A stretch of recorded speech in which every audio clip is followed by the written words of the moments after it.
good evening, and welcome to Daily Doses with LHB.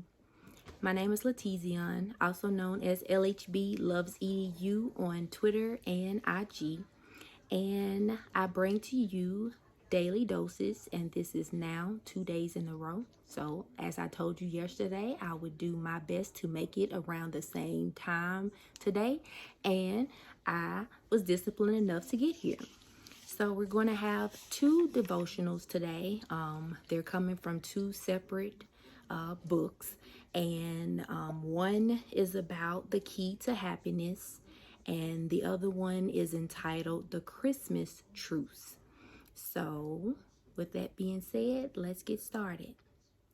Our first scripture comes from James 1, verse 27, and it reads, External religious worship, religion as it is expressed in outward acts, that is pure and unblemished in the sight of God the Father, is this: to visit and help and care for the orphans and widows in their affliction and need, and to keep oneself unspotted and uncontaminated from the world.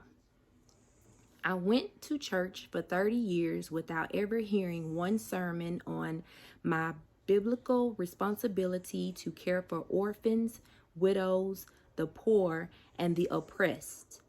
I was shocked when I finally realized how much of the Bible is about helping other people. I spent most of my Christian life thinking the Bible was about how God could help me. It's no wonder I was unhappy. The key to happiness isn't only in being loved, it is also in having someone to love. If you really want to be happy, find somebody to love. If you want to put a smile on God's face, then find a person who is hurting and help them. Be determined to help someone. Be creative. Lead a revolt against living in a religious rut where you go to church and go home and go back to church, but you're not really helping anybody. Don't just sit in church pews and sing hymns. Get involved in helping people who are hurting. Remember the words of Jesus. I was hungry and you gave me no food. I was thirsty and you gave me no drink. I was a stranger and you did not take me in. Naked and you did not clothe me. Sick and in prison and you did not visit me. Then they also will answer him, saying, Lord, when did we see you hungry or thirsty or a stranger or naked or sick or in prison and did not minister to you?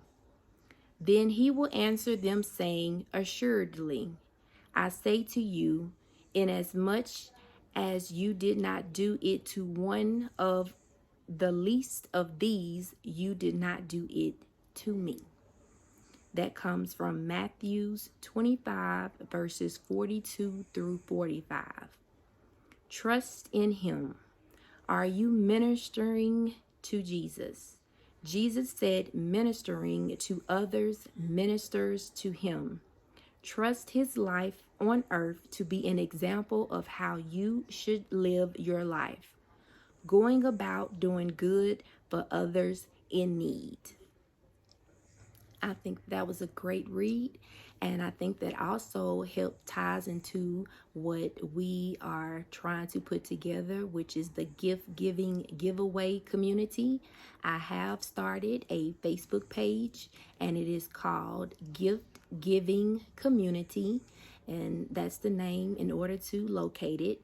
And it's a place where you are to go and you are to post the 3 to 5 items that you have at home that you feel you no longer need, that may be a blessing to someone else who may be in need. And we mentioned it can be clothes, it can be shoes, it can be jewelry, whatever the case may be. It can be plates, dishes, cups. Well, I wouldn't say cups or even dishes right now because COVID is going around, but definitely items that can be, sanitized and cleaned really good, and things that aren't overworn or anything of that nature, something that would be of value to someone else who is in need. And that is the point of that community that's created on Facebook. And again, you can locate it going to gift giving, or actually gift giveaway community. That's the word. Gift giveaway community. And I'll make sure to put those notes in the chat so that you'll be able to go search and find the group on Facebook.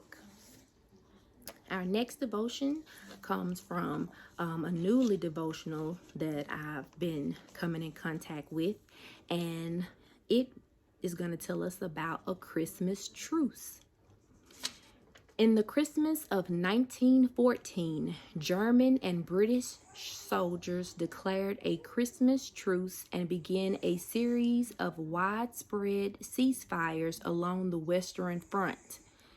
In the week leading up to the holiday, soldiers crossed trenches and ventured into no man's land to exchange seasonal greetings and food, play football, and take part in joint burial ceremonies and prisoner swaps. The Christmas truce is seen as a symbolic moment of peace and humanity amidst one of the most violent events of human history. The Christmas spirit is often talked of throughout this season, and while at times it seems to take away from the pure celebration of Christ, it is encouraging to read of stories where goodwill seems to conquer in the midst of a stressful and often hurtful world. And of course, our world is really hurting right now, especially with the pandemic that we're currently going through. Our scripture comes from Colossians 3, verse 15, and it reads, "Let the peace of Christ rule in your hearts, since as members of one body you were called to peace."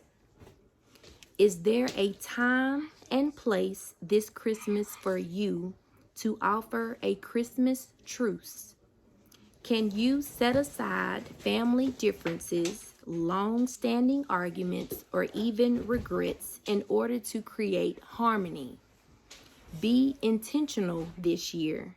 Christ may be more evident in your midst than you realize. That was really good. And so I want you to be mindful and think about what it's saying at the end, as far as in if there are any Christmas truce that you can actually have. We discussed earlier in the week about taking those past debts and paying them in full. Well, this would not be it wouldn't be a bad idea to consider having a Christmas truce with someone about something. Also, it says, can you set aside family differences, long-standing arguments, or even regrets in order to create harmony? Having harmony and peace is so important, and it's definitely something that we all should work towards having. So be intentional this year, and with the year coming to a close in the next few days, let's do as much as we can to close it on a really good note, and let's continue to stay positive, and let's get out there and help those individuals that we are able to help. So with that being said, I hope you enjoyed today's devotional. This is LHB Loves EDU signing out. You all be kind, be safe, stay safe, and be blessed. And I look forward to joining you all tomorrow evening right around this same time. I am going to post about our giveaway community that I've began to put together on Facebook, and I will also put my other locations that I can be reached at on. Also remember, if you are interested in your opportunity to have one of my stickers, please send me a message. Stickers, they say be kind, be safe, be blessed, and at LHB Loves EDU, and know that they are free of charge to you all. So I hope you have enjoyed today's daily devotion. I didn't hold you as long as I did yesterday, but I do hope that you were able to get something from today's word. And that's most importantly, to do as much as you can to help others who are hurting, and to try to mend some relationships, especially if it's some within your family. Try to mend those relationships and create a Christmas truce. It's been a long year, and we've gone through a whole lot. And it would be great to end this year on a positive note with some giving and with some harmony and with some peace. So I'll leave you on that note. You all have a great rest of your Tuesday night. I pray that you have sweet dreams and no nightmares. And I hope that you all wake up Wednesday morning, mind, body, and able. So until then, I will see you all on tomorrow, right around the same time. You all have a great evening.